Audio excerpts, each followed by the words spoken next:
नमस्कार।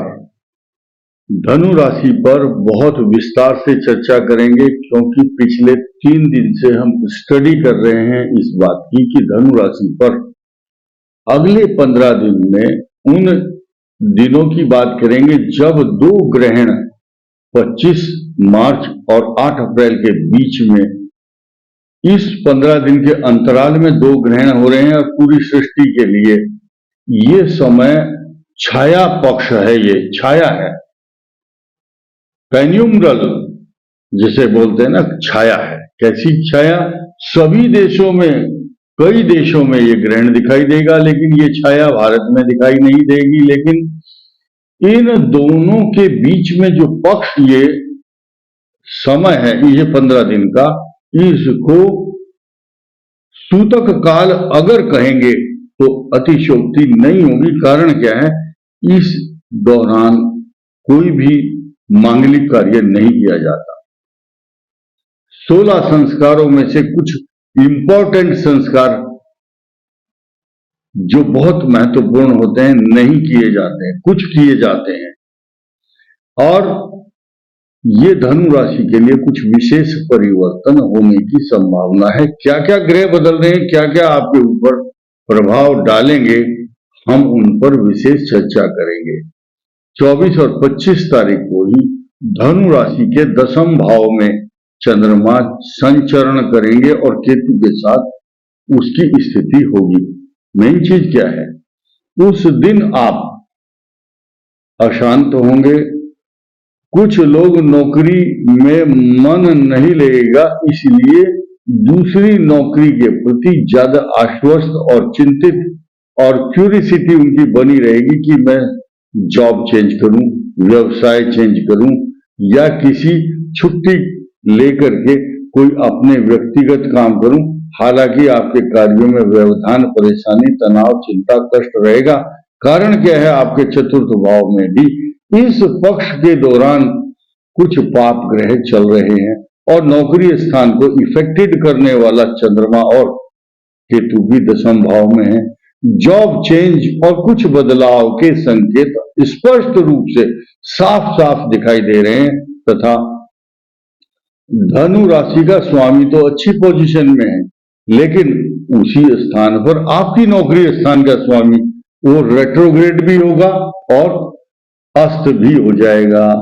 तो ऐसे समझिए कि जैसे कि राम और रावण के युद्ध में आप टीवी में देखते होंगे, राम जी ने तीर चलाया, उधर से रावण का आया, तो एक तीर ऐसे करते करते वो बुझ जाता था, दीपक बुझ जाता है, या वो तीर अदृश्यमान हो जाता था। ठीक इसी प्रकार आपके 10वें भाव, आपका 7वें भाव का स्वामी भले ही गुरु के साथ बैठा हो, क्योंकि गुरु तो उसका वहां शत्रु भाव है। तात्कालिक मित्रता और नैसर्गिक मित्रता देखी जाती है ज्योतिष शास्त्र में। अब ये जो शत्रु भाव है, मेष राशि शत्रु भाव है बुध की, अब उनका स्वामी अस्त हो गया और वक्री भी हो गया। तो एक तो करेला कड़वा होता है और नीम के ऊपर अगर करेले की बेल चढ़ी हुई हो तो अधिक कष्टकारक कड़वा हो जाता है। यही स्थिति बुध के साथ हो रही है।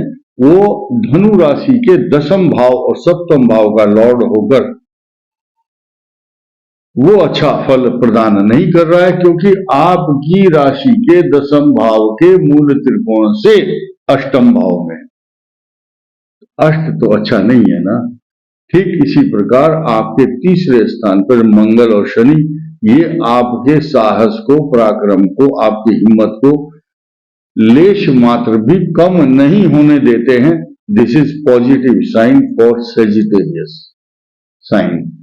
आपके लिए अच्छा पॉइंट है। लेकिन यहां दो चीज ध्यान देने वाली है कि 7, 8, 9,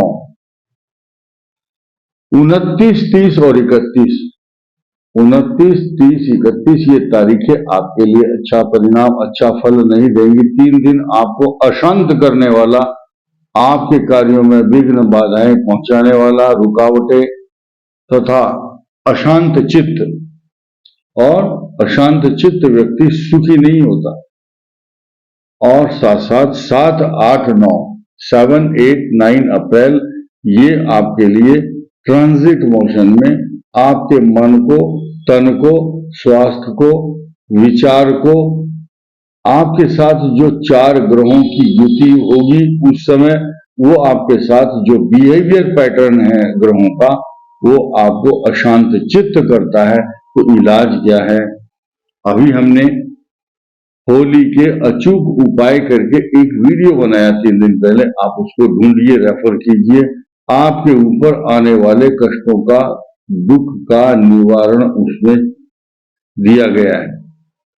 आपको क्या क्या करना है ये उसमें देख सकते हो। साथ ही साथ बृहस्पति जो ग्रह है वो आपके लिए अनुकूल परिणाम, अनुकूल फल दे रहा है। क्यों दे रहा है? क्योंकि आपकी राशि को पूर्ण दृष्टि से देखता है।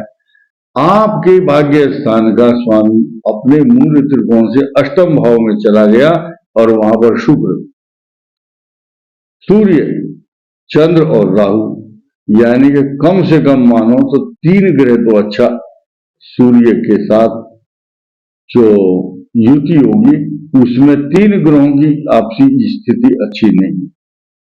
चौथा ग्रह चंद्रमा है, वो आपको सुख प्रदान तो करता है लेकिन आपके भाग्य स्थान के स्वामी के साथ अष्टम में राहु के साथ बैठ करके ग्रहण योग भी बनाता है। अब हम उन मीन राशि के ऊपर इन 4 ग्रहों का जो युति है वो धनु को क्या क्या कष्ट देती है हम उस पर विचार करेंगे। यानी कि 26 साल की उम्र तक शुक्र की दशा रहती है मूल नक्षत्र की, और 26 के बाद 26 और 6 32 साल तक सूर्य दशा शुभ, और 36, 32 और 42 तक चंद्रमा दशा शुभ फल प्रदान करती है। उसके बाद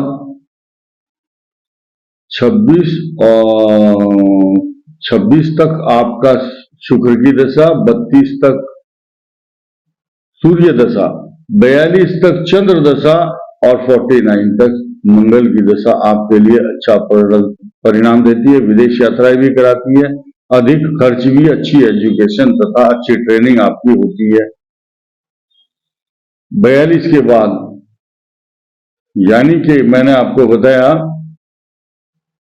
42 के बाद मंगल 49 तक, और 49 में 18 और प्लस कीजिए, यानी कि 67 की एज तक राहु की दशा, 67 के बाद 16 साल बृहस्पति दशा, फिर शनि, ये सब दशाएं आपके लिए शुभ परिणाम देती हैं।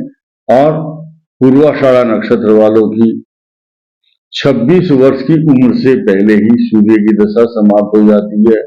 36 से पहले चंद्रमा की दशा समाप्त, 36 से पहले कभी भी हो सकती है। 43 से पहले मंगल की दशा समाप्त, और 61 की एज से पहले राहु की दशा। अब 61 से और 77 की एज तक बृहस्पति की दशा आपको सुख, समृद्धि, मान सम्मान, तरक्की, पैसा, प्रॉपर्टी, सोना चांदी सारे सुख दे करके जाती है। जिस जिस बारे में जो जो सोचते, यम यम चिंतते कामम तम तम प्राप्नोति निश्चितम, सब फल प्रदान। यम यम चिंतते कामम, जो जो आप सोचते हो, तम तम प्राप्नोति निश्चितम, वो निश्चित प्राप्त होता है। शनि की दशा भी शुभ फल देती है। और उसके बाद उत्तराषाढ़ा नक्षत्र वाले जिनकी धनु राशि होती है उनके लिए 100% प्रेडिक्शन ये है कि 26 साल की उम्र के बाद, 26 नहीं 23 साल की उम्र के बाद राहु की महादशा 41 वर्ष की उम्र तक चलती रहती है, और 41 और 16 57 साल तक बृहस्पति की दशा सारे शुभ परिणाम देती है। उसके बाद शनि 19 वर्ष, और बुध 17 वर्ष सारे सुख प्रदान करती है। यम यम चिंत्यते कामम तम तम प्राप्नोति निश्चितम। जो मनुष्य सोचता रहता है वैसे वैसे उसको सुख और परिणाम निरंतर प्राप्त होते रहते हैं, ऐसा शास्त्रों में लिखा है। धनु राशि के लिए शुभ हो तो उसके लिए आपको अपने इष्ट देवता, कुल देवता, पितृ देवता का ध्यान करके 8 तारीख को आप, सारी दुनिया सोचती है कि कब सोमवती अमावस्या आएगी और हम अपने इष्ट देवताओं का, कुल देवताओं का, पितृ देवताओं की पूजा करेंगे। तो आप देखिए, काल सर्प दोष वाले, पितृ दोष वाले, जो भी आप साधारण रूप से भी अगर यज्ञ करते हैं, पितरों के निमित्त यज्ञ करते हैं, तो आपको समस्त सुखों का लाभ होता है। पितृ देवताओं की कृपा आपके ऊपर होती है, मार्ग में आने वाली बाधाएं नहीं होती। बहुत से बच्चों का आपने देखा होगा वैवाहिक बाधा होती है, बोले जी हमारी लड़की को लड़के वाले देख कर चले जाते हैं, बोलते हैं फिर हम फोन करेंगे, फोन नहीं आता उनका। किसी लड़के के मार्ग में बाधा आती है विवाह में, लड़की वाले देख कर गए, हाँ जी लड़का तो बहुत अच्छा है, काम भी ठीक है, लेकिन फोन नहीं आता। क्यों? पितृ देवता, इष्ट देवता, कुल देवता, स्थान देवता, कोई ना कोई तो दोष होता है, या कालसर्प दोष के कारण अथवा वास्तु दोष के कारण कई प्रकार के व्यवधान। इसीलिए शास्त्रों में नियम बताए गए हैं, ज्योतिष शास्त्र हो चाहे वास्तु शास्त्र हो, उसके अनुसार प्राचीन सनातन पद्धति को अपनाया जाता है और सब नियम से चलते हैं। ये कपोल कल्पित शास्त्र नहीं है। शास्त्र कहता है अप्रत्यक्षाणि शास्त्राणि विवादस्तेषु केवलम प्रत्यक्षम ज्योतिषम शास्त्रम चंद्रार्कौ यत्र साक्षिणौ। साक्षी है, सूर्य और चंद्रमा की गणना के अनुसार ये जो मैथमेटिक्स है, ये ज्योतिष शास्त्र, इस विज्ञान को आधार मान करके ये प्रेडिक्शन किया जाता है। इस वीडियो में इतना ही। धन्यवाद, नमस्कार।